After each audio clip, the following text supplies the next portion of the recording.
Y vamos a revisar la pregunta. La pregunta de la semana es, ¿qué creemos mediante la fe verdadera? ¿Qué creemos mediante la fe verdadera? Y la respuesta tiene dos pedacitos. La respuesta sencilla es todo lo que nos enseña el Evangelio. Todo lo que nos enseña el Evangelio. La respuesta completa es todo lo que nos enseña el Evangelio resumido en el credo de los apóstoles. Y luego está todo el credo de los apóstoles. El versículo de la semana es Judas 3. Te voy a leer desde el 1 para tener algo de contexto. Dice Judas desde el versículo 1: Yo, Judas, esclavo de Jesucristo y hermano de Santiago, les escribo esta carta a todos los que han sido llamados por Dios Padre, quien los ama y los protege con el cuidado de Jesucristo. Que Dios les dé cada vez más misericordia, paz y amor. Queridos amigos, con gran anhelo tenía pensado escribirles acerca de la salvación que compartimos. Sin embargo, ahora me doy cuenta de que debo escribirles sobre otro tema para rogarles, y este es el versículo de la semana, que defiendan la fe que Dios ha confiado una vez y para siempre a su pueblo santo. Que defiendan la fe que Dios ha confiado una vez y para siempre a su pueblo santo.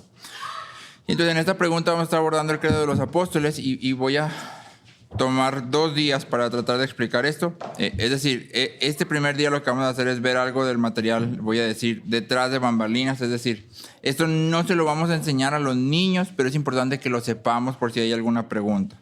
Y vamos entonces hoy a platicar acerca de qué es un credo, de dónde salen, para qué sirven, por qué los estamos metiendo aquí, ¿no? Porque en nuestro contexto los credos, y sobre todo el credo de los apóstoles, tienen una connotación más católica que cristiana, y sin embargo son útiles y es algo que la iglesia cristiana desarrolló, no la iglesia católica. Sí. Entonces, empezamos diciendo, los credos no tienen autoridad por sí mismos, pero resumen la enseñanza bíblica. ¿Sí? No aprendemos los credos porque en ellos hay autoridad, sino que su autoridad es solo derivada de que resumen y explican la doctrina bíblica. ¿Sí?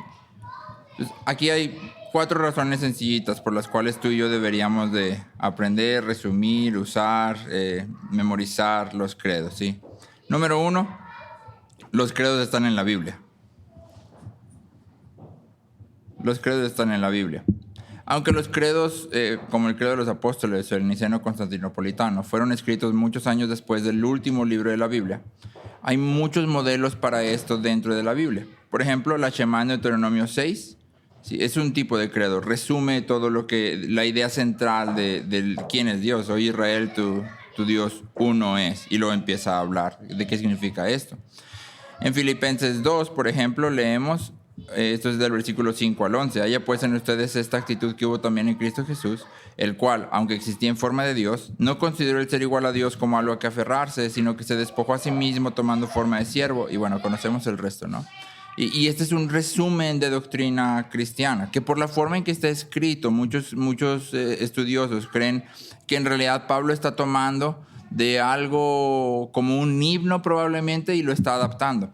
Igual que lo que aparece en Colosenses 1:15, donde habla acerca de Cristo y de toda la plenitud de la deidad que reside en Él, y de cómo un poquito atrás habla de la obra de Cristo, que Dios lo eligió para reconciliar todas las cosas en Él. También se cree que es un himno que Pablo está adaptando. En 1 Timoteo 3:16, creo que tenemos uno de los más claros, dice: e indiscutiblemente grande es el misterio de la piedad. Él fue manifestado en la carne, vindicado en el Espíritu, contemplado por ángeles, proclamado entre las naciones, creído en el mundo, recibido arriba en gloria. Entonces, este tipo de cosas que aparecen, sobre todo en las cartas de Pablo, son pequeños credos, pequeñas formulaciones que resumen la doctrina o la obra de Cristo. Entonces, no es de sorprenderse que la iglesia primitiva siga este mismo patrón conforme va avanzando, ¿sí? Que conforme van desarrollándose y creciendo, tomen esta misma idea de hacer pequeños resúmenes de lo que se cree. Entonces, número 1, los credos están en la Biblia. Número 2, los credos resumen la gran narrativa de la palabra. Los credos resumen la gran narrativa de la palabra. N.T. Wright, es un autor, dice: los credos son narrativas de bolsillo que cuentan la historia de la palabra, de manera consciente, desde la creación hasta la nueva creación. Entonces, si piensas en las líneas del credo de los apóstoles, el credo de los apóstoles comienza diciendo: creemos en Dios Padre Todopoderoso, creador del cielo y de la tierra. Y luego termina diciendo que creemos en la nueva creación, ¿sí? En la resurrección de los muertos, ¿sí? Y entonces está de creación 1 a, por así decirlo, creación Dios 2, del principio a fin. Dice, de manera consciente, desde la creación hasta la nueva creación, enfocándose particularmente en Jesús y recapitulando lo que la palabra dice sobre él en una narrativa corta pero poderosa. Los credos no sustituyen la palabra, pero sí modelan una forma concisa de hablar sobre toda la historia de creación, caída, redención, restauración. Es cuando tú y yo empezamos a memorizar los credos, tenemos un resumen de lo que creemos y tenemos un lenguaje para hablar de eso que creemos. Y eso es importante. Entonces, número 2, los credos resumen la gran narrativa. Número 3, los credos explican la revelación bíblica. Los credos explican la revelación bíblica. Ahora, no explican todo lo que la Biblia dice, pero explican los puntos centrales de nuestra fe. Aunque la palabra es la fuente suprema de revelación divina y la única norma para nuestra fe, la palabra debe ser interpretada. Esto lo vemos en Nehemías 8, donde dice que Nehemías y Esdras leían y explicaban lo que leían, de manera que se entendiese. Y lo vemos en Hechos 8, ¿te acuerdas cuando está el eunuco y está leyendo del profeta Isaías y se presenta a Felipe y le hace una sola pregunta? Pero, ¿entiendes lo que lees? Y el eunuco le dice, bueno, pues ¿cómo le voy a entender si nadie me explica? ¿Y qué hace Felipe? Le explica, ¿sí? Y entonces cuando tú y yo decimos, no, mi único credo es Cristo, o a mí solo dame la enseñanza de la Biblia, no necesito ningún credo, una pregunta simple que podemos hacer es, ok, tú solo necesitas a Cristo. ¿Cuál Cristo? Porque los testigos de Jehová tienen un Cristo, ¿sí? ¿Ese es el Cristo en el que creemos? Los mormones también tienen un Cristo y de hecho todas las grandes religiones hablan acerca de Cristo porque es una figura central histórica, si no es reconocida como Dios mismo. Entonces cuando tú dices Cristo, ¿cuál Cristo?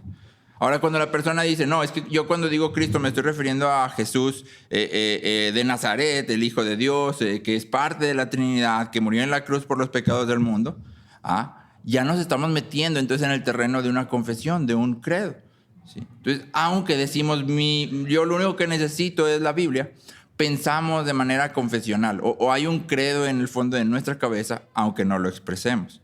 Ningún cristiano tiene ningún credo más que la Biblia, sino que todos creemos que la Biblia significa algo. Y entonces, cuando tú vas a la iglesia el domingo, el pastor, o entre semana cuando vayas, el pastor, el que predica, no simplemente lee una porción de la Biblia y dice amén y se baja, sino que lee una porción de la Biblia y explica esa porción de la Biblia. ¿Sí? Cuando tú estás compartiéndole el evangelio a alguien, no le dices, mira, ten una Biblia, léela, sino que le explicas el evangelio. ¿Sí? Le abres la Biblia, lees una porción y le explicas lo que significa, o citas diferentes porciones y explicas lo que ellas significan. ¿Sí? Entonces, lo que sea que creamos que la Biblia significa, ese es nuestro credo. Si lo tengamos o no lo tengamos escrito. Si lo que sea que creamos que la Biblia significa, ese es nuestro credo. Ciertamente no necesitamos credos para interpretar la Biblia, pero los credos, sin embargo, nos proveen de guías útiles que resultaron de siglos de reflexionar en el mensaje bíblico.